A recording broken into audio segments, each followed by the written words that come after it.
नमस्कार दोस्तों, स्वागत है श्रीमद् भगवद गीता के नेक्स्ट एपिसोड में। आज हम आगे के श्लोक पढ़ते हैं।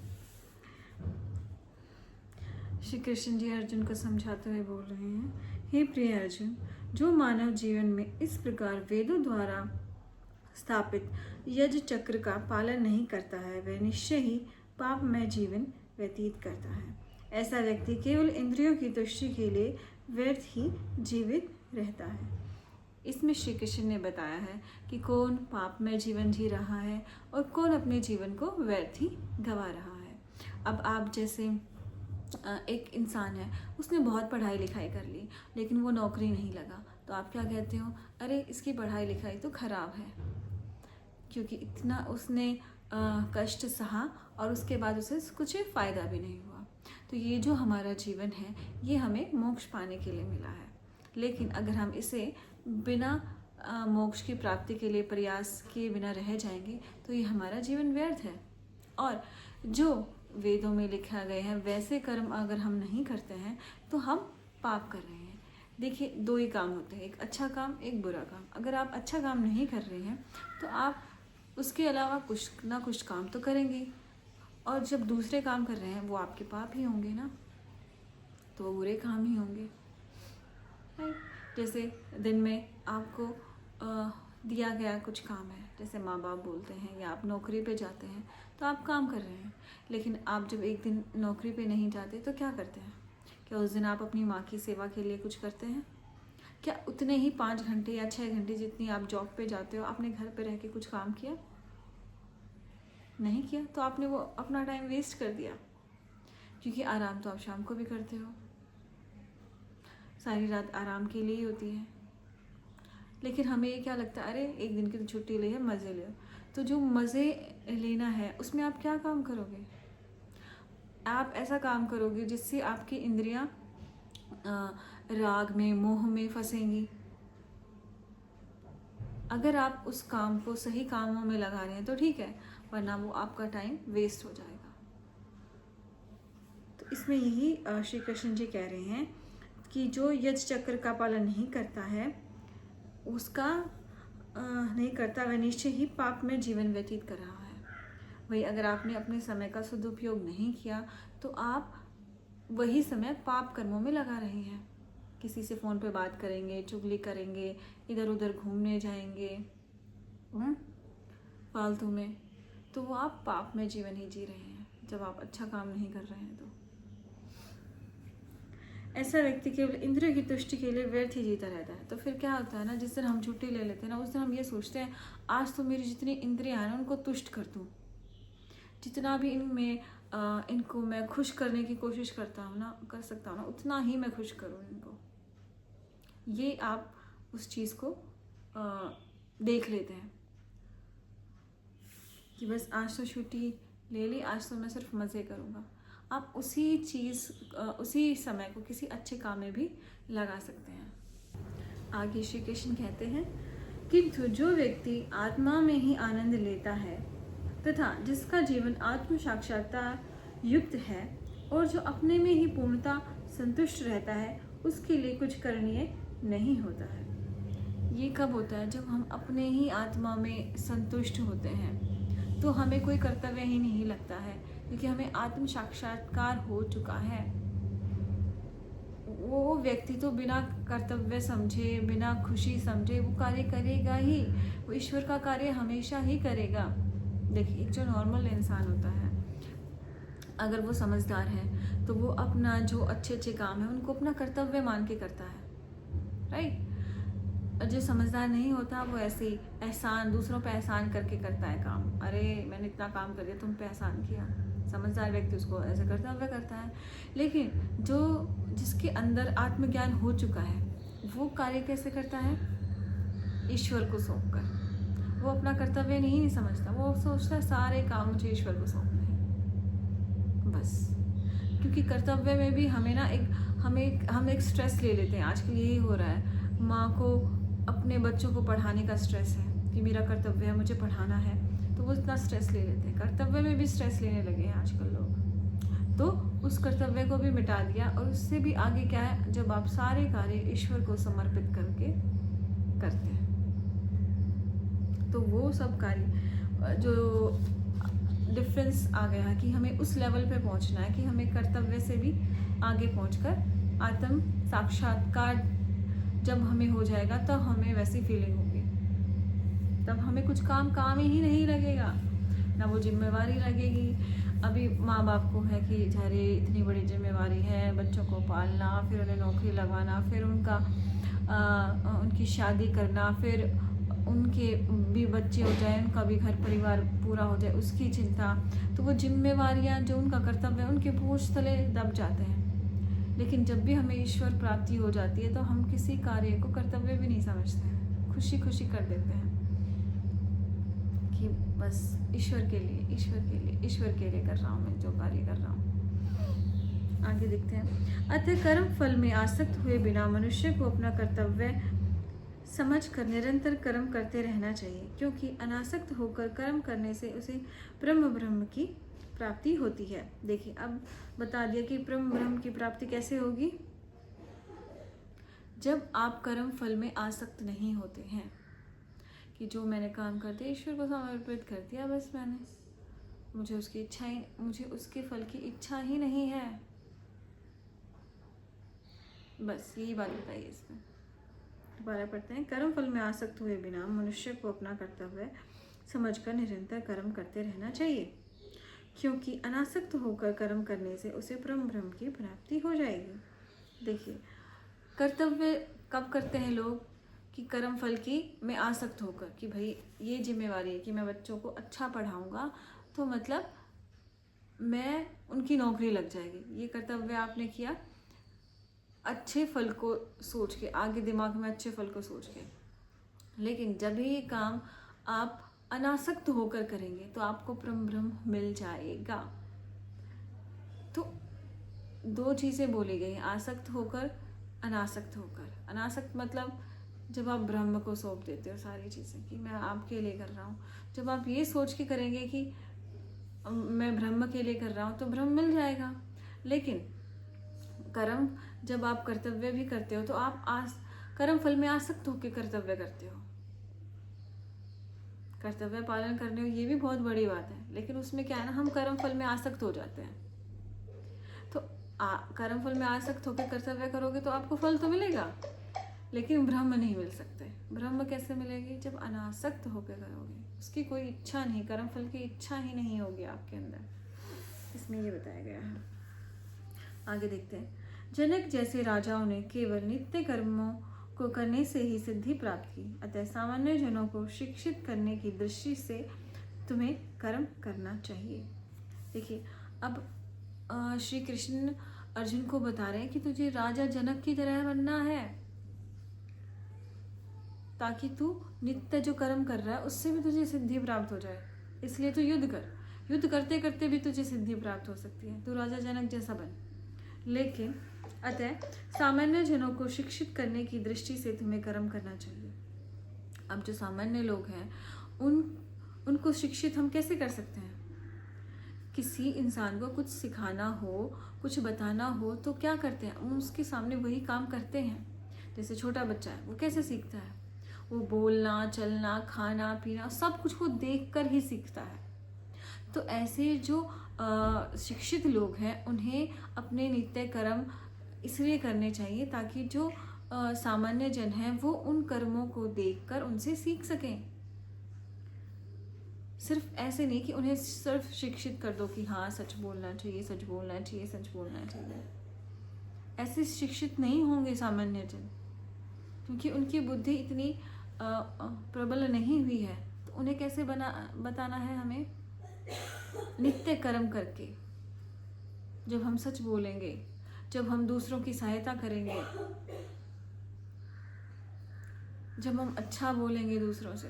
अब हम अपने बच्चे को बोलते हैं कि बेटा देखो, बड़ों की आपको सेवा करनी चाहिए, बड़ों का आदर करना चाहिए। लेकिन अगर हमें अपने बड़ों का आदर नहीं करेंगे तो बच्चे सीख जाएंगे क्या? नहीं सीखेंगे ना। तो उसी तरह अर्जुन को समझा रहे हैं कि तू राजा जनक की तरह बन, नित्य कर्म कर, युद्ध कर, ताकि आगे आने वाले लोग जो सामान्य जन है वो तुमसे शिक्षा ले सकें। कि अगर धर्म की बात आए तो तुम अपने भाई से भी, अपने पितामह से भी, अपने गुरुजनों से भी, सबसे आप युद्ध कर सको अगर धर्म पर बात आ गई है तो ये इतनी बड़ी शिक्षा दे रहे हो अर्जुन तुम, तो ये कर्म करो, तुम्हें युद्ध करना ही पड़ेगा। आगे देखिए, महापुरुष जो जो आचरण करता है सामान्य व्यक्ति उसी का अनुसरण करते हैं। वह अपने अनुसरणीय कार्यों से जो आदर्श प्रस्तुत करता है संपूर्ण विश्व उसका अनुसरण करता है। अब श्री कृष्ण ने संबोधन कर दिया है अर्जुन का कि तू महापुरुष है, तू एक राजा का बेटा है, तुझे सारी प्रजा देख रही है, इसलिए जो तू कर्म करता है, एक एक काम करता है, वो प्रजा के दिमाग में जा रहा है। तुझसे प्रेरणा ले रहे हैं लोग। अगर तू अच्छा काम करेगा तो वो अच्छा सीखेंगे, अगर बुरा करेगा तो वो बुरा सीखेंगे। तो क्या है, महापुरुष जो आचरण करता है सामान्य व्यक्ति उसी का अनुसरण करता है। जैसा वो करेगा वैसा ही प्रजा करेगी। वह अपने अनुसरणीय कार्यों से जो आदर्श प्रस्तुत करता है संपूर्ण विश्व उसका अनुसरण करता है। और जैसे जैसे आपकी पोस्ट बढ़ती जाती है वैसे ही आपकी जो आचरण करते हो उसका प्रभाव ज़्यादा लोगों पर पड़ने लग जाता है। जैसे हमारे प्रधानमंत्री हैं, अब वो जैसा आचरण करेंगे पूरे हमारे देश पे भी, और जब वो दूसरे देशों में जाकर कैसा व्यवहार करते हैं उससे पूरे विश्व में हमारी छवि बनती है। तो अर्जुन, तू राजा का बेटा है और तू राजा बनना चाहता है तो तुझे ऐसे कर्म करने चाहिए ताकि सारा संपूर्ण विश्व तेरा अनुसरण करे कि भी हाँ देखो धर्म के लिए उसने किस किस से युद्ध कर लिया। और जबकि उसे ये पता था कि युद्ध में मैं भी मारा जा सकता हूँ, उसकी वजह तो पक्की नहीं है ना, लेकिन उसने अपनी जान पर खेलकर धर्म की रक्षा के लिए युद्ध किया। ये कितनी अच्छी बात है। आगे देखते हैं। हे पृथा पुत्र, तीनों लोकों में मेरे लिए कोई भी कर्म नित्य नहीं है, न मुझे किसी वस्तु का अभाव है और न आवश्यकता ही है, तो भी मैं नित्य कर्म करने में तत्पर हूँ। अभी देखिए, जो श्री कृष्ण है उनके पास सब कुछ है, ना किसी चीज़ की आवश्यकता है, ना उसकी किसी की चाहना है, लेकिन फिर भी वो कर्म कर रहे हैं ना। क्यों? ताकि वो दूसरों को अच्छे कर्म करने में प्रोत्साहित कर सकें। एक इंग्लिश में चीज़ होती है, never do a work to impress anyone, do the work to inspire anyone. मतलब दूसरों पे प्रभाव डालने के लिए नहीं, दूसरों को प्रेरित करने के लिए काम करना चाहिए। राइट? कि हाँ मैं तो देखो ये काम भी कर सकती हूँ मैं, ऐसे नहीं। आपको क्या करना है कि कोई भी इस कार्य को कर सकता है। अगर मैंने कर दिया तो हर कोई इस कार्य को कर सकता है। आपको दूसरों के लिए प्रेरणा बनना है। राइट? तो जब ईश्वर होकर तो भी वो कर्म कर रहे हैं। अभी आप ये सोचो, हमारे देश में जो अनिल अंबानी है, मुकेश अंबानी है, सॉरी, अडानी, ये ग्रुप है, वो इतना धन होने के बाद भी वो काम करते रहते हैं। क्यों? उन्हें क्या जरूरत है? इतने करोड़ों रुपए हैं उनके पास, फिर भी वो निरंतर कार्य क्यों करते रहते हैं? ताकि वो अपने बच्चों को सिखा सकें कि जितना भी पैसा आ जाए हमें कर्म करना नहीं छोड़ना है, क्योंकि जैसे हमने कर्म करना छोड़ दिया हम बुरे कर्मों में लग जाएंगे। जैसे ही हमने अच्छे काम करने छोड़ दिए हम बुरे कामों में लग जाएंगे। कि स्वभाव है हमारे, क्योंकि कुछ ना कुछ तो हमें कार्य करना ही है। हमारा जो दिमाग है वो खाली बैठ ही नहीं सकता है। अगर आप राम राम नहीं, कृष्ण कृष्णा नहीं रटोगे तो आपके मुंह से गाली भी निकल सकती है, किसी की बुरा बात भी निकल सकती है। तो वो हमें अवसर अपने आप को देना ही नहीं है कि हम किसी बुरे काम में लग जाएं। इसलिए हमेशा अच्छे कर्मों में लगे रहो। खाली टाइम है तो चलो राम भजन ही कर लेते हैं, घर का कुछ काम कर लेते हैं, सफाई कर लेते हैं। लेकिन जैसे भी आप फ्री हुए आप बुरा काम करने लग जाओगे। ये गारंटी की बात है, क्योंकि कुछ करना कुछ तो आप कर्म करोगे ही। तो इसलिए हमेशा आपके पास कितना ही कुछ भी हो, आप हर तरफ से संतुष्ट हो, लेकिन आपको कर्म करते रहना है। अपनी भलाई के लिए। क्योंकि यदि मैं नित्य कर्मों को सावधानी पूर्वक न करूं तो हे पार्थ, यह निश्चित है कि सारे मनुष्य मेरे पद का ही अनुगमन करेंगे। यही तो होता है कि अगर उन्होंने नित्य कर्मों को सावधानी पूर्वक ना करो तो सावधानी पूर्वक कर्म करना क्या है कि मैं जो कार्य कर रहा हूँ इससे किसी को नुकसान ना हो, मैं इस कार्य को करते हुए किसी जीव की हिंसा ना करूं, मैं इस कार्य को करते हुए किसी को दुख ना पहुंचाऊं, मेरे कार्य करने से किसी को नुकसान ना हो जाए। ऐसे कर्म करने हैं हमें, ऐसे नित्य कर्म करते हुए सावधानी से रखना है। जैसे एक सिंपल एग्जांपल ले रहे हैं, हम बर्तन धो रहे हैं तो उसमें भी मुझे सावधानी रखनी पड़ेगी कि मैं पानी को ज़्यादा ना बहाऊं, जो पानी का फ्लो है उसे कम रखूं ताकि सारा पानी मैं ही वेस्ट ना कर दूं, दूसरे लोगों को के लिए भी पानी बच जाए। राइट, मैं बर्तनों को बहुत अच्छे से धोऊं ताकि कोई इसमें खाना खाए तो वो बीमार ना हो। मैं बर्तनों को बहुत ही कम आवाज़ करते हुए धोऊं ताकि मेरे आसपास के जो लोग हैं वो अपने काम कर रहे हैं तो वो उससे डिस्टर्ब ना हो। तो ऐसे हमें छोटे छोटे काम सावधानी पूर्वक करने होंगे और ईश्वर भी इसीलिए इतना सावधानी पूर्वक कर्म कर रहे हैं। अभी श्री कृष्ण ने अर्जुन को बोल दिया कि मैं तेरे साथ रहूंगा लेकिन मैं कोई अस्त्र नहीं उठाऊंगा। कितना सावधानी से उन्होंने ये वचन बोला है कि नहीं तो बाद में लोग कहेंगे अरे श्री कृष्ण ने तो युद्ध जीत लिया, पांडवों ने क्या किया।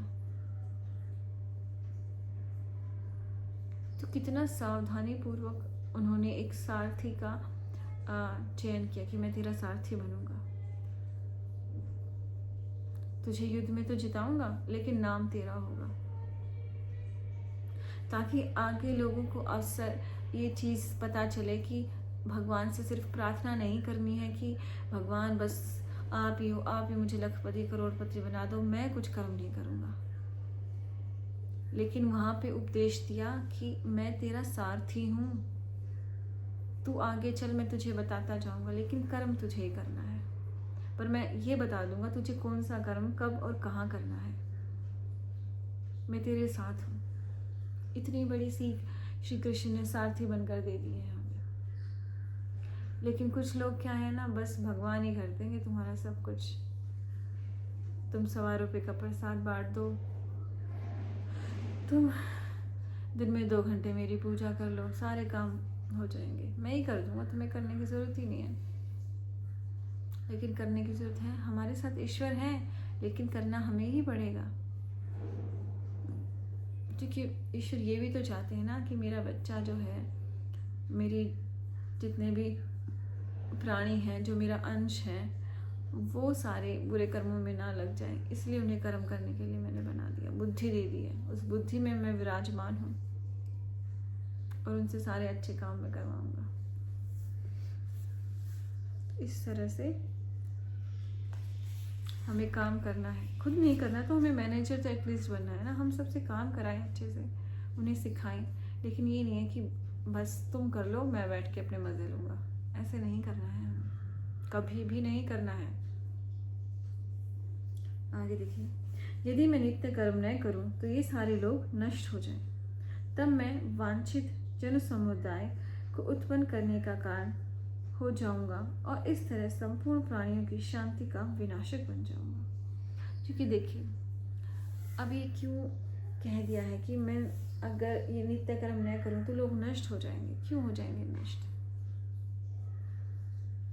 देखिए आजकल लोगों ने काम वाली लगा ली है, जो काम घर पे रहते हैं उन औरतों ने भी काम वाली लगा ली है, मतलब सारे कर्म वो कर रहे हैं उनके, तो सब के अंदर मोटापे की समस्या आ गई है क्योंकि वो घर का काम ही नहीं करना चाहते।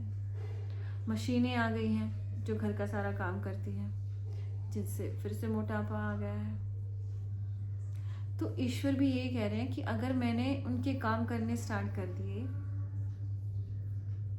और उनको ये एग्जाम्पल दे दिया कि मैं नहीं कर रहा, जादू से ही सब हो जाएगा, तो तुम नष्ट हो जाओगे। इसलिए मैं तुम्हें सिखाने के लिए कर रहा हूँ ये नित्य कर्म, और तुम भी करो। मैं नहीं करूँगा तो तुम नष्ट हो जाओगे, और तुम नहीं करोगे तो तुम ही नष्ट हो जाओगे, और तुम नष्ट होगे तो मेरा संसार नष्ट हो जाएगा जो मैंने इतने अच्छे से बनाया है। तो इसलिए हमें नित्य कर्म हर सिचुएशन में हमें नित्य कर्म करना ही चाहिए। आगे देखते हैं। जिस प्रकार अज्ञानी जन फल की आसक्ति से कार्य करते हैं, उसी तरह विद्वान जनों को चाहिए कि वो लोगों को उचित पद पर ले जाने के लिए अनासक्त रहकर कार्य करें। इसमें भी यही बात की है कि जो अज्ञानी लोग हैं वो फल की प्राप्ति के लिए कार्य करते रहते हैं। तो क्या है ना, उससे दूसरों पे एग्जाम्पल जाता है कि अरे ये तो अमीर बनने के लिए इतना पुरुषार्थ कर रहा है, ये तो अपनी मुझसे सिफारिश लगवाने के लिए मेरे से इतने अच्छे से बात कर रहा है। तो ये चीज़ें हमारे बारे में कोई बोल ना सके, इसलिए हमें कैसे करना है, अनासक्त फल की इच्छा के बिना ही हमें कार्य करना है। तो जब हम फल की इच्छा किए बिना कार्य करते हैं ना, तो हम एक सीमा में कार्य करते हैं। जैसे सदाचार क्या है कि आपके घर कोई आया, उससे आपने पूछा कि आप खाना खा लीजिए। अगर उसने मना कर दिया नहीं मुझे भूख नहीं है, तो आप उनसे दोबारा नहीं पूछेंगे, कि वो एक सदाचार है, आपने सदाचार की तरह कर लिया। लेकिन आपके घर कोई आया है और उससे आपको काम निकलवाना है, अरे नहीं ये तो आगे मुझे काम आ सकता है, तो आप उसे ज़बरदस्ती उसकी सेवा करेंगे। नहीं, आपको तो खाना खा के ही जाना पड़ेगा। उससे आपको क्या दिखेगा, आपको उससे गरज है, उससे कुछ काम निकलवाना है, जबरदस्ती सेवा करते हैं फिर आप। तो हमें क्या करना है, हमें अपना सदाचार नहीं छोड़ना है। कोई घर में आए तो उससे खाना खिलाना चाहिए, सब उसकी अच्छे से सेवा करनी चाहिए, लेकिन जबरदस्ती दिखावे अपना काम निकालने के लिए नहीं। क्योंकि जैसे आपका काम निकल जाएगा फिर वो इंसान आएगा, फिर आप उससे एक बार पूछ के छोड़ दोगे, और फिर वो सोचेगा अरे तब तो इसने मुझसे इतना ज़बरदस्ती किया था, अब तो उसने एक बार पूछ के ही छोड़ दिया। तो वो आचरण जो है आपका वो एक समान नहीं रहता, जिसकी वजह से आपकी जो छवि है वो बिगड़ जाती है।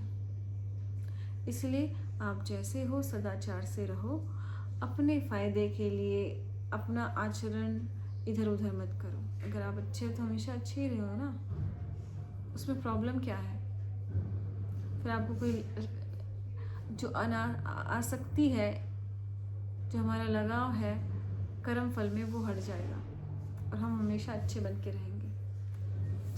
तो यही समझा रहे थे। तो आगे की चर्चा हम फिर करेंगे। आज के लिए इतना ही। आप सबने इतने ध्यान से सुना, उसके लिए बहुत बहुत धन्यवाद। Thank you.